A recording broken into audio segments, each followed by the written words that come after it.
Praise the Lord. एक बार फिर से प्रभु की खुशामदीद आपके साथ हो और आज के दिन हम परमेश्वर के वचन से एक विशेष टॉपिक पे आपसे बात करेंगे और वो है उपवास। हम सब को ये जानना जरूरी है कि हम सब मसीही लोग जो उपवास रखते हैं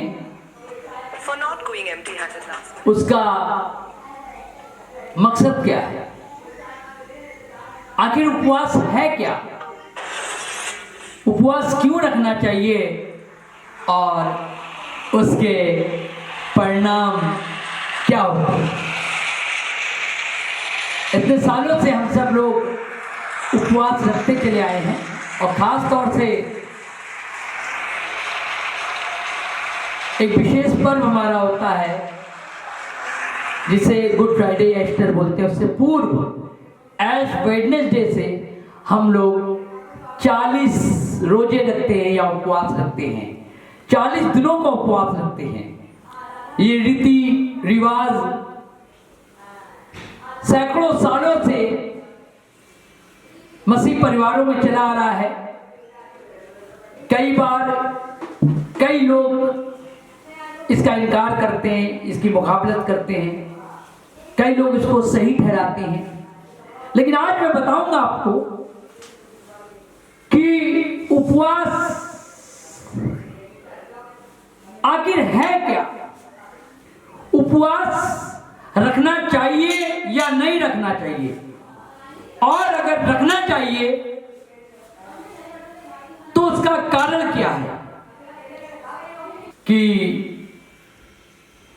भूख हड़ताल करना, जैसे आपने देखा होगा कि अनशन पे बैठ जाना, भूख हड़ताल करना,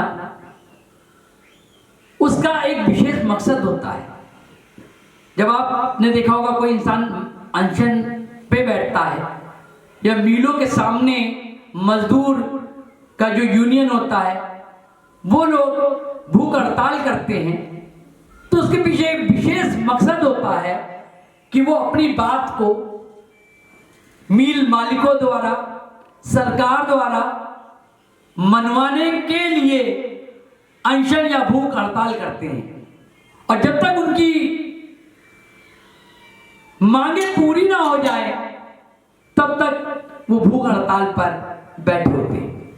ठीक इसी तरीके से अगर आप इसाया की किताब पढ़ते हैं तो वहां आपको पता चलेगा 58 चैप्टर्स की 4 वर्स में कि यहां बताया गया है कि हम उपवास रखकर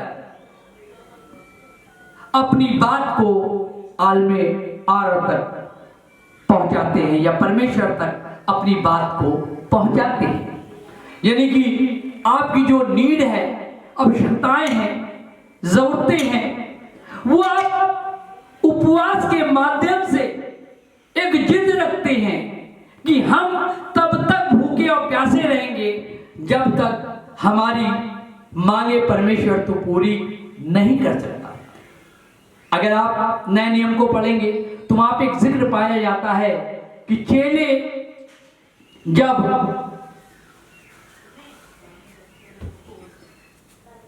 दुष्ट आत्मा निकाल रहे थे तो दुष्ट आत्मा नहीं निकली, और तब यीशु वहां पर आया और यीशु ने कहा कि ऐसी दुष्ट आत्माएं बिना उपवास से नहीं निकलती।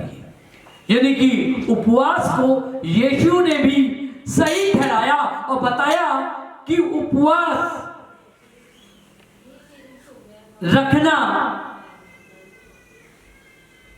किन परिस्थितियों पे जरूरी है। तो आज के दिन मैं आपसे बात करूंगा उपवास के विषय में कि उपवास हमें क्यों रखना चाहिए और इसके परिणाम क्या है। अभी हमने आपको बताया कि उपवास है क्या। उपवास का मकसद सिर्फ इतना है कि हम अपने शरीर को दुख दे, अगर आप पुराने नियम में पढ़ेंगे तो ढेरों जगहों लिखा है कि हमने उपवास द्वारा अपनी देह को दुख दिया है। जब पेट खाना मांग रहा है, आपने अपने पेट की नहीं सुनी, पेट को दुख दिया और उपवास जिद के कारण आपने परमेश्वर से अपनी मंशाओं को जो आप अपने जिंदगी में चाहते थे पूरा किया। तो उपवास एक ऐसा माध्यम है जो भूख हड़ताल करके हम परमेश्वर के सम्मुख अपनी जिद को पूरी करते हैं। ढेरों एग्जाम्पल बाइबल में लिखे हैं। आप देख लीजिए, निन्वे में जब परमेश्वर को तबाही फैलानी थी, निन्वे को बर्बाद करना था, योना को भेजा और उसने कहा कि वहां पर ऐलान करा दो कि परमेश्वर इस देश को बर्बाद करने पे है, नेस्त नाबूद करने पर है। तो उसी दौरान वहां का राजा अपना तख्त और सिंहासन छोड़कर टाट पे बैठ गया, राग पे बैठ गया, टाट ओढ़ के राग पे बैठ गया और उसने ये फरमान जारी कर दिया कि इस देश के हर एक, चाहे वो मर्द हो, चाहे औरत हो, चाहे बुजुर्ग हो, चाहे बच्चे हो, चाहे जीव जंतु हो, सब फाका कशी करें, सब उपवास करें और उपवास के माध्यम से परमेश्वर से इल्तिजा करें कि परमेश्वर हम पर अपनी दया बरसाए ताकि हम इस बड़े क्रोध से परमेश्वर के बच सके। और बाइबल बताती है कि उनके उपवास रखने के द्वारा परमेश्वर ने निन्वे शहर को छोड़ दिया। उपवास एक ऐसी ताकत है, जब आपकी प्रार्थनाएं परमेश्वर के घर से वापस आ जाती हैं तो उपवास रखने के द्वारा आप अपनी बातों को परमेश्वर से मनवा सकते हैं।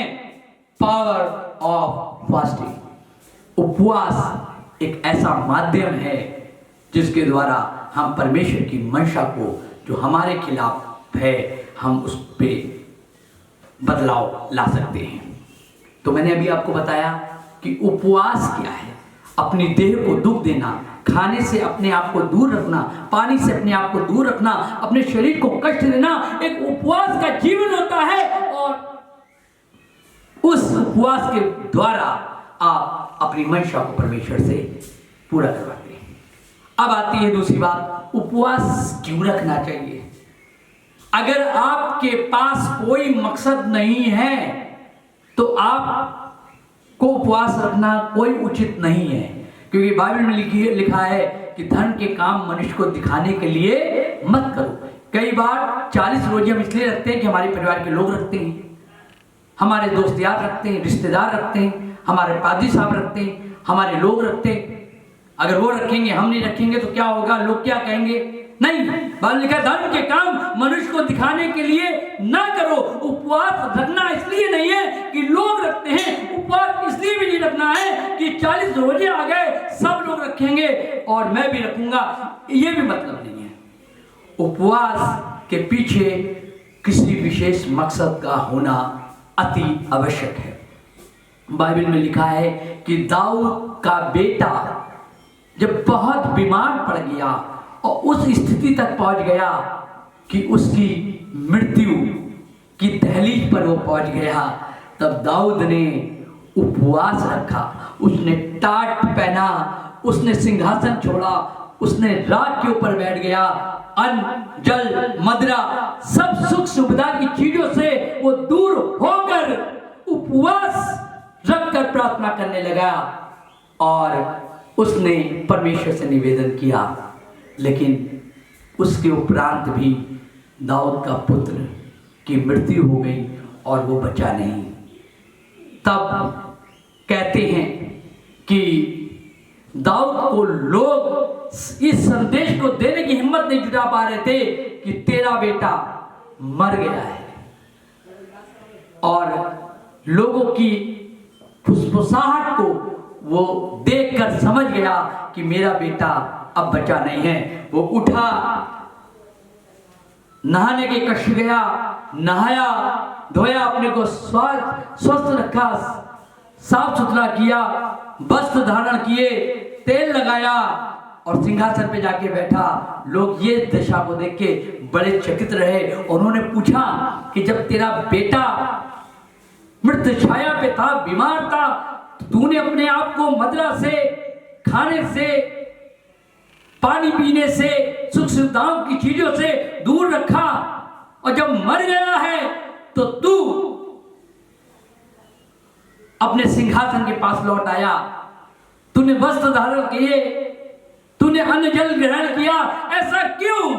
तब दाऊद ने कहा कि मेरा बेटा जब बीमार था, मृत्यु की दहलीज पे था, तो ये जानकर उपवास रखा कि शायद इस उपवास के द्वारा परमेश्वर मेरे बेटे की जीवन को बख्श दे, जीवन दान दे दे। लेकिन मेरे बेटे का जब जीवन नहीं रहा तो उपवास का कोई मतलब नहीं रहता है। ये पद को, इस चरित्र को देखने के बाद हम इस बात को जानते हैं और सीखते हैं कि उपवास रखने के पीछे अगर आपके पास कोई मकसद नहीं है तो उपवास का कोई मतलब नहीं बनता, क्योंकि उपवास के पीछे मकसद का होना अति आवश्यक है। तो हमने जाना उपवास क्या है, उपवास क्यों रखना चाहिए। उपवास इसलिए रखना चाहिए कि अगर आपके जीवन में कोई मकसद है और उन मकसद को अपने जीवन में चाहत रखते हैं कि परमेश्वर की ओर से, दया से अपने जीवन में इस मकसद तक आप पहुंच सके, तो उपवास रखने के द्वारा आप उस मकसद को अपने जीवन में पा सकते हैं। और तीसरी आखिरी बात कह के मैं खत्म करूंगा कि इसका परिणाम क्या है, उपवास रखने से फायदे क्या है। अभी मैंने आपको बताया कि निनवे शहर जो परमेश्वर की निगाह में घृणित देश था, परमेश्वर ने सोच लिया कि मैं निनवे को बर्बाद कर दूंगा, नेस्त नाबूद कर दूंगा। और जब ये बात निनवे के बादशाह को पता चली तो उसने उपवास के माध्यम से परमेश्वर के पास प्रार्थना के माध्यम से उसने अपने पापों की क्षमा मांगी, और उपवास रखने के द्वारा परमेश्वर की मर्जी को उसने अपने फेवर में ले लिया और उस क्रोध से बच पाया निनवे शहर, जो परमेश्वर ने निश्चय किया था कि मैं इस देश को बर्बाद कर दूंगा, खत्म कर दूंगा, नाश कर दूंगा, और वो देश, वहां के लोग जीवन पा सके सिर्फ उपवास रखने के द्वारा। अगर आप चाहते हैं कि अपनी जिंदगी में आपके पास बहुत मकसद हैं और उन मकसद को आप पा नहीं पा रहे हैं, आपके जीवन में बहुत सी समस्याएं हैं, जो समस्याएं आपके जीवन से दूर नहीं हो रही हैं, आप नाकामयाबी का जीवन जी रहे हैं, कामयाबी तक के दहलीज पे नहीं पहुंच पा रहे हैं, तो लेट मी टेल यू, आज की शाम मुझे कहने दीजिए कि उपवास एक ऐसा माध्यम है जिसके द्वारा परमेश्वर की मंशा को बदला जा सकता है।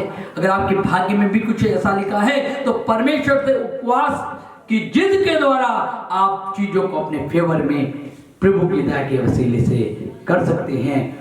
पावर ऑफ फास्टिंग, उपवास की शक्ति यह है कि आप परमेश्वर की मंशा को बदल सकते हैं। Thank you very much. Praise the Lord.